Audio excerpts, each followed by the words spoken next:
Salut à tous, bienvenue dans l'antre. Ça faisait longtemps qu'on n'avait pas testé un produit de chez ICS. J'ai reçu ici le BLE Vulture. C'est un nouveau PA, ça reprend une architecture que vous reconnaîtrez certainement, avec quelques petits changements. Et je vous propose de voir ça sans plus attendre.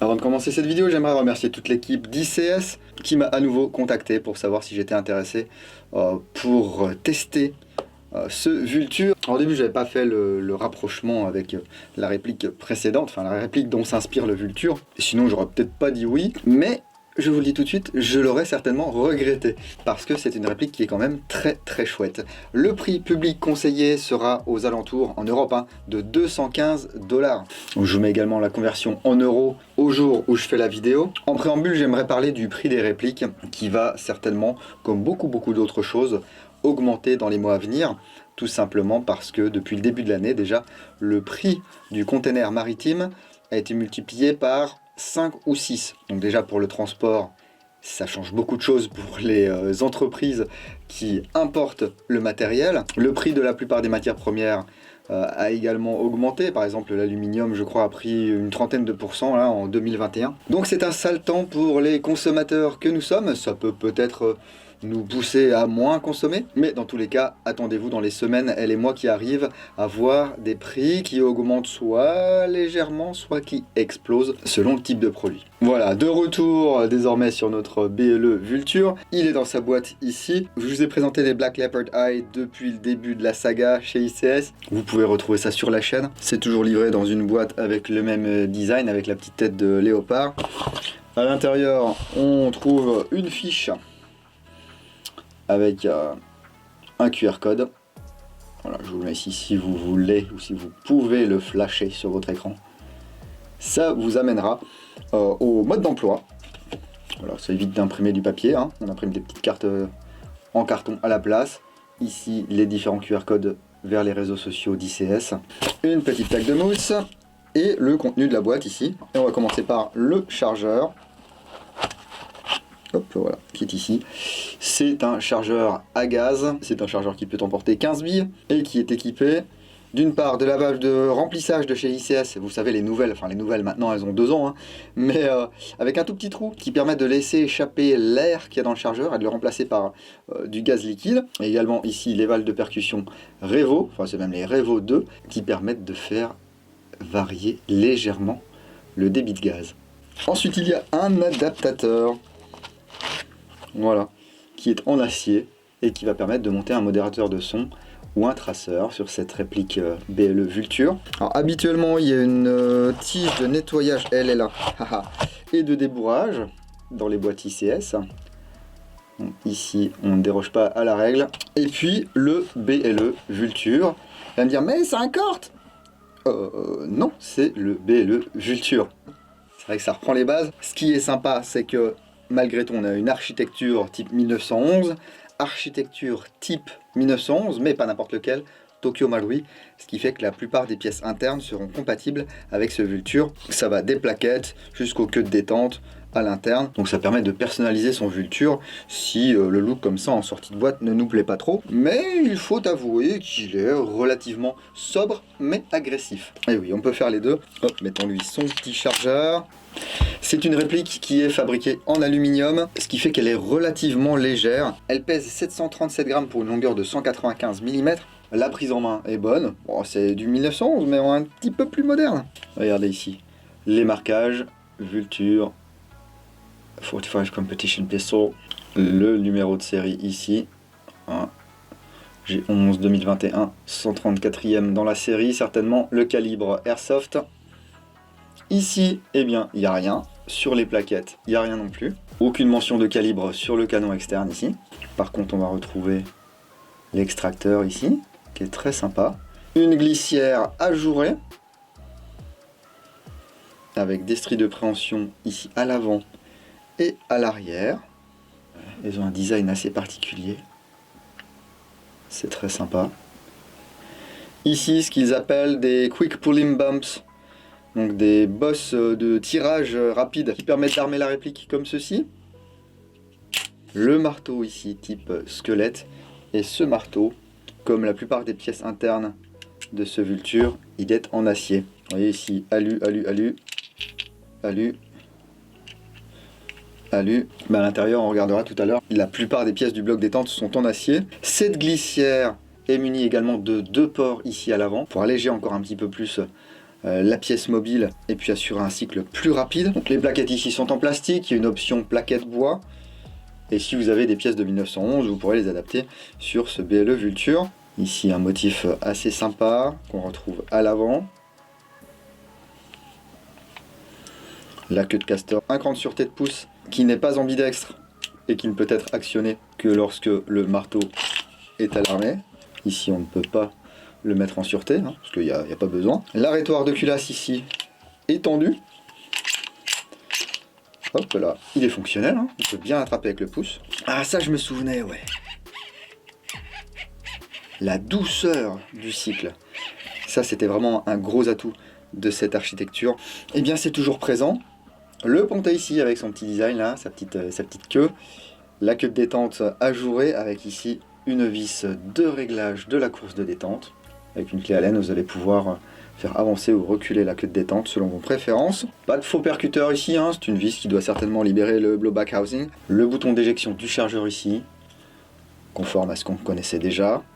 Le rail Picatinny à l'avant, qui va nous permettre comme d'habitude d'attacher une lampe, comme ceci. Hop là. Le canon externe est taraudé. On va pouvoir mettre ici l'adaptateur. Attention, c'est un pas anti-horaire.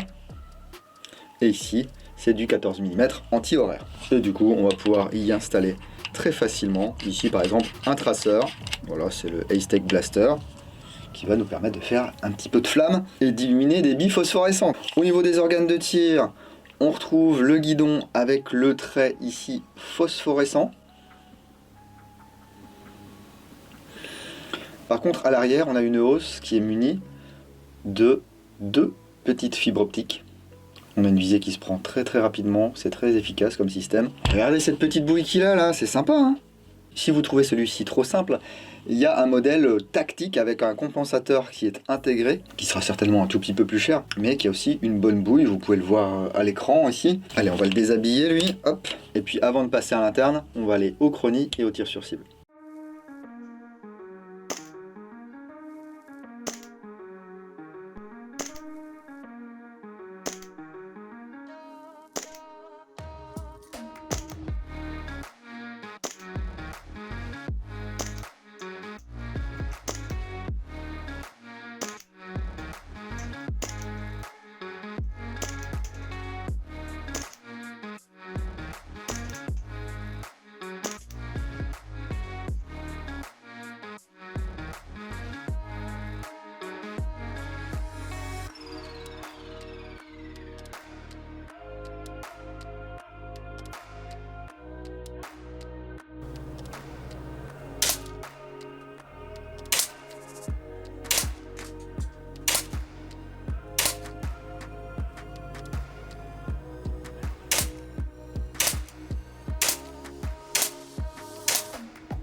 Bon, et bien pas de mauvaise surprise en tout cas avec ce Vulture.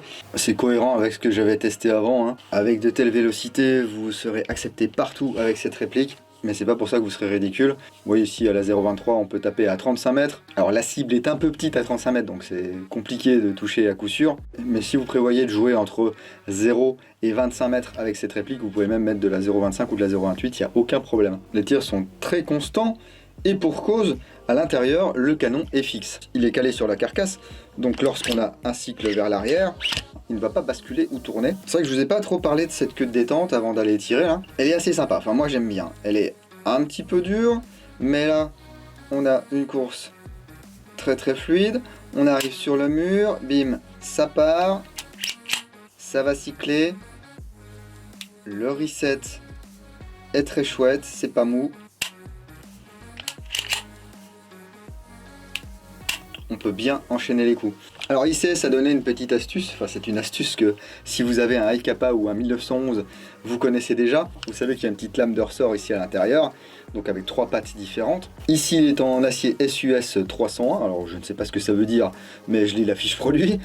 Et donc ICS, voilà, je vous mets la vidéo ici, vous a fait un petit tuto pour savoir comment plier ce ressort pour avoir une queue de détente plus ou moins souple. Donc c'est pas une nouveauté, si vous êtes adepte de LK ou de 1911, vous connaissiez certainement déjà l'astuce, mais c'est également possible du coup sur ce Vulture. Pour le démontage, rien de compliqué, hein, c'est comme un 1911.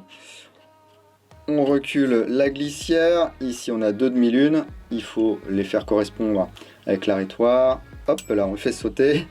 On peut déposer la glissière. Oh mon dieu, mais qu'est-ce qu'il nous a dit? En fait, le canon il n'est pas solidaire de la carcasse. Il y a ici, au bout de mon doigt, une petite bosse en caoutchouc. C'est ça qui vient caler le canon. Enfin, c'est une partie qui vient caler le canon. Et ici, vous voyez, il y a 2 gorges. Et ces 2 gorges, eh bien, elles vont accueillir les rails de ce canon. Et ici, on a un petit creux. Donc le canon vient se glisser sur la petite bosse en caoutchouc à ce niveau-là. Alors ici, il y a un amortisseur. Ça va permettre du coup d'amortir comme son nom l'indique. Et ici il y a une nouvelle option chez ICS, ils appellent ça le Short Stroke Slide Screw, donc la vis de raccourcissement du cycle de la glissière. On va pouvoir, avec cette vis qui est en option, hein, elle n'est pas fournie de série sur la réplique, on va pouvoir raccourcir le cycle de la glissière de 30%. Ça permet d'avoir une réplique qui cycle beaucoup plus vite. Une glissière qui va beaucoup moins loin en arrière, mais qui permet quand même de cycler les billes et de remettre à zéro le mécanisme ici. Par contre, selon vos réglages, il est possible que votre arrêtoir de glissière n'accroche plus la glissière en fin de chargeur. Voilà, donc ici, on a des pièces qui sont en acier. Voilà. Hop, hop là. C'est compliqué de faire passer l'aimant, mais je vous demande de me croire sur parole. Donc d'avoir ce genre de pièces en acier d'origine, c'est bien sympa, ça évite pas mal de casse. Alors je suis pas en train de vous dire que si vous avez un interne en alliage, ça va casser au bout de 3 jours. Non, mais ça sera plus fragile que ces pièces en acier. Donc il n'y a pas de tige guide, le ressort récupérateur est directement pris sur le canon externe.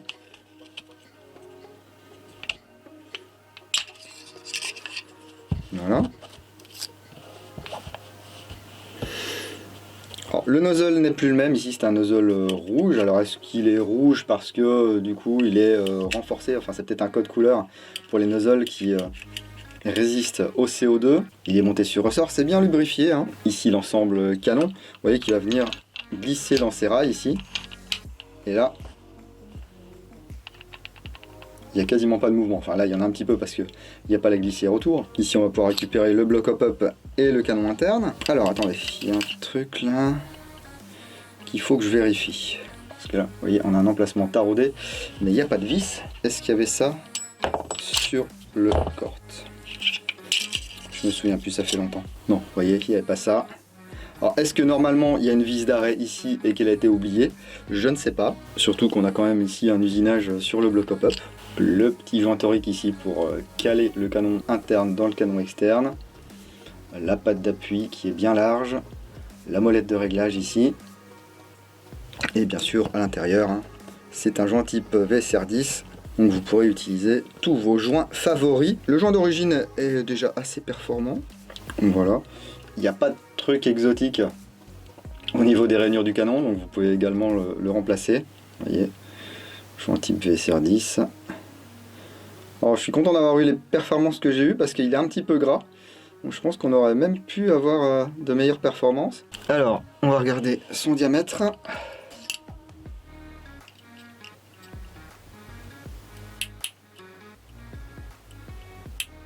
Voilà, on est sur du 6,045 ici. Si on le prend là, 6,05. De l'autre côté, également 6,05. Allez, on va dire 6,05. Tranchons, 6,05. Donc si vous voulez mettre par exemple un 6,01 pour gagner encore quelques petits FPS, c'est possible. Sur ce genre de réplique, moi, ça sera pas forcément ma démarche. Hop, on peut remonter.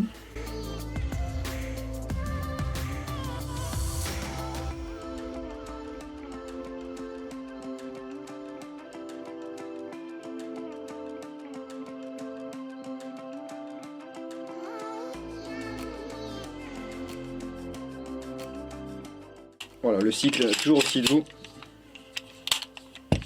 Et ben c'est pas mal ça. Et puis ça mérite même un deuxième chargeur, et puis ça mérite même un troisième chargeur, et puis ça mérite même son adaptateur. Bon, et bien écoutez, je ne suis pas surpris par les performances et par la qualité de fabrication de ce Vulture, parce que j'avais eu la chance de tester son prédécesseur. On reste sur un système qui fonctionne bien, les petites innovations au niveau du chargeur qui fonctionnent bien également, de bonnes performances de tir, ça fait pas des trous dans les copains. Donc à vous de me dire ce que vous en pensez dans les commentaires de la vidéo. Est-ce que ce Vulture pourrait être une réplique qui vous plaît et qui correspond à votre style de jeu ou à ce que vous aimez? Est-ce que vous aviez acheté le Cort? Est-ce que vous en étiez content? Eh bien, à vous de vous exprimer. Moi, j'aimerais encore une fois remercier ICS. On leur met un gros pouce vers le haut. Et puis, on le met aussi pour moi, parce que ça fait plaisir. Et puis, pour ne rien louper, on n'oublie pas de s'abonner et de cliquer sur la petite cloche de notification. Je devrais le mettre en début de vidéo, ça, en fait. Parce que là, il n'y a pas à tortiller, hein. Vous êtes seulement un petit pourcentage à être allé jusqu'à ce niveau-là de la vidéo. Mais c'est pas très grave, je vous aime quand même. Dans tous les cas, si vous ne voulez absolument rien louper de ce qui se passe dans l'antre, vous pouvez me suivre sur Facebook, sur Instagram, sur Twitch. Alors là, c'est pas pour de l'airsoft, hein. Enfin pas très souvent. C'est surtout pour des sessions de gaming endiablées où je me prends des têtes. Et puis bien sûr sur www.l'entredudingo.com. Dites-moi aussi ce que vous pensez du son de cette vidéo. Là, j'essaie un nouveau micro aujourd'hui et un nouveau placement. Donc dites-moi ce que vous en pensez, est-ce que c'est mieux que d'habitude, est-ce que c'est moins bien? Je modifierai éventuellement en conséquence. Continuez à prendre soin de vous. Si vous allez en jeu le week-end prochain, n'oubliez pas, jouez sérieusement mais sans vous prendre au sérieux. Et moi je vous dis à bientôt dans l'Entre du Dingo. Bise.